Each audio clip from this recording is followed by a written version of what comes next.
ሰላም ጤና ይስጥልኝ ውድ የእግር ኳስ አፍቃሪያን እንኳን ወደ ፕሮግራሙ በሰላም መጣችሁ። የሰሜን ለንደን ደርቢ ልዩ ዝግጅታችን ዛሬ ይጀምራል። ዛሬ ለንደን ሁለት ቦታ ተከፍላለች። ዛሬ በሰሜን ለንደን ሰማይ ስር እንደምን አደርክ የሚባል ሰላምታ የለም፣ ያለው ማታ እናያለን የሚል የዛቻ ቃል ብቻ ነው። አዎ ዛሬ ምሽት 1:30 ላይ የሰሜን ለንደን ደርቢ በቶተንሃም ሆትስፐር ስታዲየም እሳት ይተፋል። እግር ኳስን ከሚያጣፍጡት ነገሮች አንዱ የጎረቤት ጠብ ነው። የቶተንሃምና የአርሰናል ጠብ ደግሞ ልክ እንደ ድመትና አይጥ ነው። መቼም አይስማሙም። ዛሬ አንደኛው ጎራ ዘንድሮም ዋንጫው የኛ ነው በሚሉ ቀይ ለባሾች ሲሞላ፣ ሌላኛው ጎራ ደግሞ እኛ ብንወርድም እናንተን ሳንጥል አንሞትም በሚሉ ነጭ ለባሾች ተጥለቅልቋል። ይህ ጨዋታ ተራ 90 ደቂቃ አይደለም። የከተማዋን አለቃነት ማረጋገጫ ለሚቀጥሉት ወራት በቢሮ ውስጥ በካፌና በማህበራዊ ሚዲያ የፌዝና የሽኩቻ መንስኤ የሚሆን ታላቅ ፍልሚያ ነው። ታዲያ ለዚህ ፍልሚያ እነማን በምን ሁኔታ ተዘጋጅተዋል? እስኪ ወደ ዝርዝሩ እንግባ።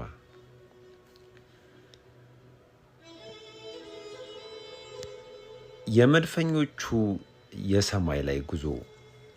ወደ አርሰናል ስንመጣ ሚኬል አርቴታ ጸጉሩን ቅንጣት ሳያበላሽ ዛሬም በሜዳው ዳርቻ ልክ የቪዲዮ ጌም እንደሚጫወት ሰው ሲዘል እናያለን። አርሰናሎች የሊጉ አናት ላይ ተቀምጠዋል። መድፈኞቹ ዘንድሮ ልክ እንደ ጥሩ የጀርመን መኪና ናቸው።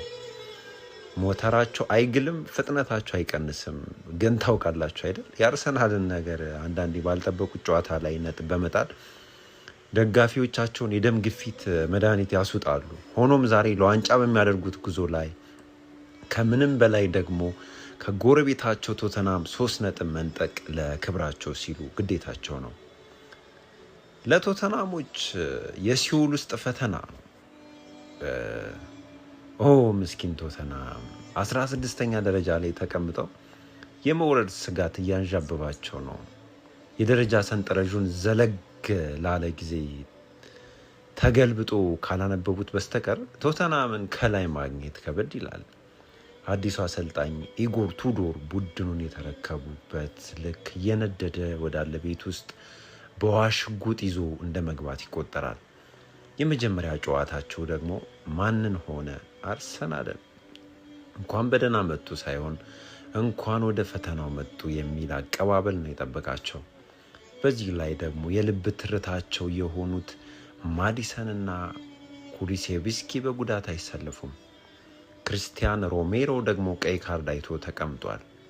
ግን ደግሞ ስፐርሶች ዋንጫ ካነሱ ክፍለ ዘመን ቢያልፈውም አርሰናልን ማሸነፍ ለነሱ የራሱ የሆነ ሚኒ ዋንጫ ማሳደግ ነው።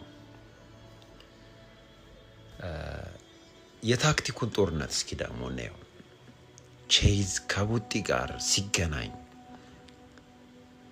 የዛሬው ጨዋታ በምን ታክቲክ ይወሰናል? የቱዶር ግርግርና የአርቴታ ቁጥጥር። ቱዶር ሜዳ ላይ ግርግርና ከፍተኛ ጫና ሃይፕረስ መፍጠር ይወዳሉ። አርቴታ ግን ጨዋታን እንደ ቼዝ በቁጥጥር ስር አድርጎ መጫወት ይመርጣል። ዛሬ ቱዶር ቶተንሃምን ሂዱና አርሰናልን አሳብዷቸው ብለው ሊለቋቸው ይችላሉ። አርሰናል ይህንን ጫና ካለፈው ቶተንሃምን ያደክመዋል። ካልሆነ ግን በፈጣን መልሶ ማጥቃት ወጥመድ ውስጥ ይገባል። የቆሙ ኳሶች የአርሰናል ችትኮድ ናቸው። በዚህ ውድድር ዘመን አርሰናል ከማዕዘን ምትና ከቅጣት ምት ጎል ማስቆጠር ውሃ እንደ መጠጣት ቀሎታል። የቶተንሃም ተከላካዮች ደግሞ የቆሙ ኳሶችን የመከላከል ብቃታቸው ኳሷን አይቶ እንደ መደንገጥ ነው። ገብርኤልና ሳሊባ በቶተንሃም አየር ላይ ሲያንዣብቡ ማየት የተለመደ ይሆናል። የመሃል ሜዳው የልብ ትርታ። መሃል ሜዳ ላይ ዴክላን ራይስ ልክ እንደ ፖሊስ ትራፊክ ነው። ሁሉንም ነገር ይቆጣጠራል። ከማርቲን ኦዲጋርድ ፈጠራ ጋር ሲጣመሩ ማዲሰን በሌለበት የቶተንሃም መሃል ሜዳ ላይ ከባድ ፈተና ይፈጥራሉ። ቁልፍ የተጫዋቾች ፍልሚያ። በሜዳ ላይ አይናችን ልነቅልባቸው የማይገቡ ግንኙነቶች አሉ። ቡካዮ ሳካ በዴስቲኒ ኡዶጊ ላይ። ሳካ በቶተንሃም ላይ የተለየ ቂም ያለው ይመስል ሁሌም ይፈነጫል። ዛሬ ኡዶጊ ሳካን ለማስቆም 90 ደቂቃ ሙሉ የሩጫ ውድድር ይጠብቀዋል። የሳሊባ ገብርኤል ግድግዳ በቶተንሃም አጥቂዎች ላይ ይህንን የመሃል ተከላካይ ጥምረት ሰብሮ መግባት የዘንድሮ የፕሪሚየር ሊግ ከባዱ ፈተና ነው። የታሪክ ማህደርና ስነ ልቦና ታሪክን ወደ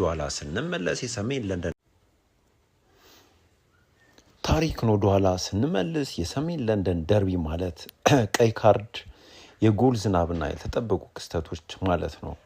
አርሰናል ባለፉት የ7 ሊግ ግንኙነታቸው 6ቱን በማሸነፍ ፍጹም የበላይነት አለው።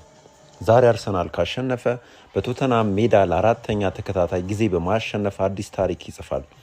በስነ ልቦናው በኩል ቶተንሃሞች የማጣት ስነ ልቦና ውስጥ ናቸው።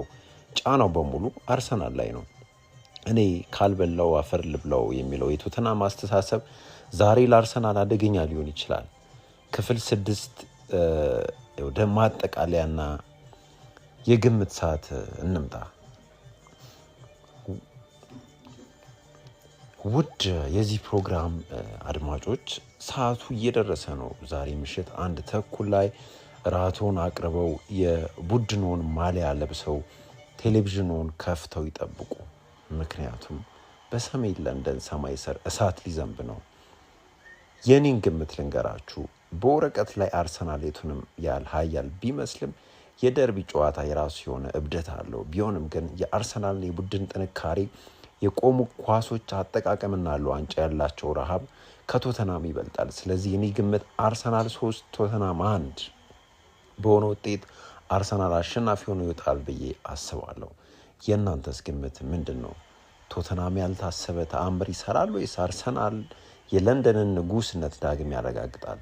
አስተያየታችሁን አጋሩን። ጨዋታውን በደስታ እንድትከታተሉ እየተመኘው የዛሬውን የደርቢ ልዩ ትንታኔን እዚህ ላይ አጠናቅቃለሁ። መልካም ምሽት። ያው ለድምጼ ትንሽ ይቅርታ ጠይቃለሁ። የጉንፋን ቢጤ ይዞኝ ነው። ይህንን አስደናቂ ፕሮግራም እንዳያመልጣችሁ ሰብስክራይብ ማድረጉን አይርሱ። ለወዳጅ ለቤተሰብ ማጋራቱንም አይዘንጉ። ስለተከታተላችሁኝ አመሰግናለሁ። መልካም ምሽት ይሁንላችሁ።